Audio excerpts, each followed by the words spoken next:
কিভাবে সহজে সার্কেল থেকে বল আঁকা যায় সেটি আজকে আপনাদের দেখাবো। দেখতে পাচ্ছেন, এক্ষেত্রে আমি একটি বৃত্ত এঁকে নিয়েছি। বৃত্তটি আমি এঁকেছি হাতের কাছে পাওয়া ছুরি দিয়ে। আপনি ইচ্ছে করলে কাঁটা কম্পাস ব্যবহার করে করতে পারেন। আমি এক্ষেত্রে ছুরিটা ব্যবহার করেছি। মাঝখান বরাবর সমদূরত্বে দুটো বক্ররেখা দিয়ে এভাবে এঁকে দিয়েই হয়ে গেল একটি টেনিস বল। এরপরে রং করে নিলাম। যে কোনো ধরনের রং করা যায়। টেনিস বলে সাধারণত কালো বাদে আর সব ধরনের রং করা হয়ে থাকে। রঙিন টেনিস বল, এটি কিন্তু বাচ্চাদের খুবই প্রিয় একটি বল এবং টেনিস খেলার ক্ষেত্রে কিন্তু এটি ব্যবহার করা হয়ে থাকে।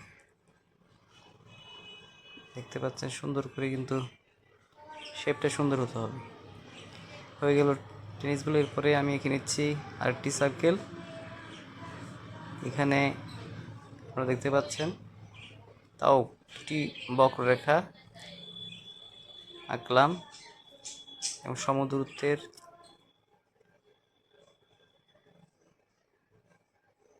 মাঝ বরাবর। এটি একটি ক্রিকেট খেলার বল। যারা ক্রিকেট পছন্দ করেন তারা জানেন বল কী ধরনের হয়। এই মাঝখান বরাবর যেটি রয়েছে সেটি কিন্তু সুতো দিয়ে সেলাই করা থাকে এবং সেলাই করা এই বল, এর দুটি অংশ, এটাকে জোড়া দেওয়া হয় এবং মাঝখানে কিন্তু সুতো দিয়ে সেলাই করা হয়ে থাকে। এরপর করে নিচ্ছি। ক্রিকেট খেলার বল সাদা হয়ে থাকে, জানেন। ওয়ানডে ম্যাচে কিন্তু ওয়ানডে ক্রিকেটের জন্য সাদা বল ব্যবহার করা হয়। দেখেন আমি রঙিন করে নিচ্ছি, এটি লাল করে নিচ্ছি। এভাবে লাল করে নেবেন। লাল বল দিয়ে সাধারণত টেস্ট খেলা হয়ে থাকে, যেটি আমরা 5 দিনে খেলা বলে থাকি। এভাবে মাঝখানের সেলাই করা যে অংশ সেখানেও রং দিয়ে নিলাম। এবার একটু গাঢ় করে দেব। আমি চারপাশে, বিশেষ করে বর্ডার পাশটাতে একটু গাঢ় করে নিচ্ছি, তাহলে দেখতে বলটিকে অনেক সুন্দর দেখাবে।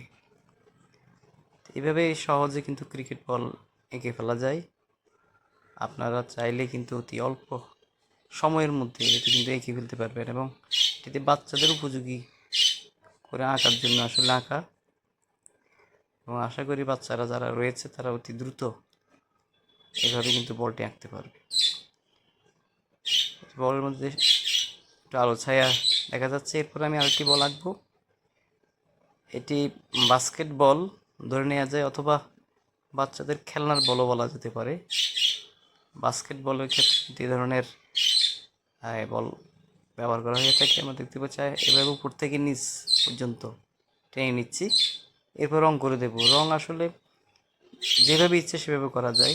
এখানে একাধিক রং ব্যবহার করা যায়, অথবা দুটি রং, এটি সাদা রেখে দেওয়া যায় এবং অন্যটি রং দিয়েও কিন্তু করা যায়। আমি কিন্তু এখানে যেহেতু বাচ্চাদের উপযোগী সেই জন্য কিন্তু বিভিন্ন রঙের ব্যবহার আমি করছি। প্রথমে কমলা কালার করেছি, এরপরে এখন কিন্তু সবুজ করে নিচ্ছি। এর পাশটাতে নীল নীল দিয়ে কিন্তু করে নিচ্ছি, এরপরে হালকা সবুজ। এবং এভাবে কিন্তু আপনারা অতি সহজে কিন্তু বল এঁকে ফেলতে পারেন। এই পাশটাতে একটু লাল দেব, এভাবে টেনে কোনো ক্রমে যেন রং আউটলাইন অতিক্রম না করে সেদিকে খেয়াল রাখতে হবে। আউটলাইন অতিক্রম করলে কিন্তু এর শেপটা থাকবে না। এরপরে এই পাশে হলুদ দিয়ে দিলাম, এভাবে ভালো করে ঘষে নেব। এই পাশে আরেকটি রং দিলাম গোলাপি। যেভাবে ইচ্ছে সেভাবে দেওয়া যায়। রঙের ক্ষেত্রে যার যার পছন্দ মতো রং করা যায়। এরপরে পাশে দেব বেগুনি দিয়ে দিলাম। ও পাশটাতে, যে পাশটাতে দেখা যায় না, কিছুটা অংশ দেখা যায়, সেখানে একটু লাল করে দিলাম। এরপরে হলুদ করে দেব। তাহলে হয়ে গেল সুন্দর বাচ্চাদের খেলনা উপযোগী বাস্কেটবল। এবারে আরেকটি সার্কেল লাগবে এবং এটি ফুটবল খেলার বল। দেখেন মাঝখানে একটি পঞ্চভুজ আকৃতি করে নিলাম। পাশে ঠিক এভাবে সমদূরত্বে রেখে এভাবে কিন্তু করে নিতে সহজে কিন্তু ফুটবল আঁকার নিয়ম এটি।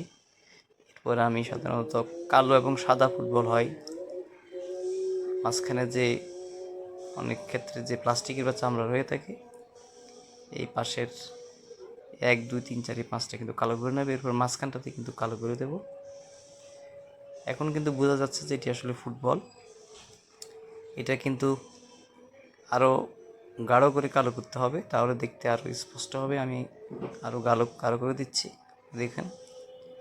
হ্যাঁ, এটাতে কিন্তু কোনো ক্রমে কিন্তু লাইন অতিক্রম করা যাবে না। লাইন অতিক্রম করলে কিন্তু দেখতে সুন্দর দেখাবে না এবং এটা পরিচ্ছন্ন মনে হবে না।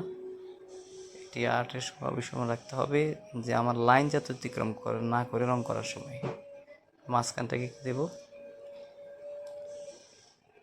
এভাবে এঁকে নেব। অতি সহজে কিন্তু ফুটবল আঁকা যায়। ফুটবল আঁকতে কিন্তু অনেকে কিন্তু ফুটবল আঁকা জানে, কিন্তু তারপরেও সহজ পদ্ধতিতে আঁকলাম, সহজে আঁকা যায়।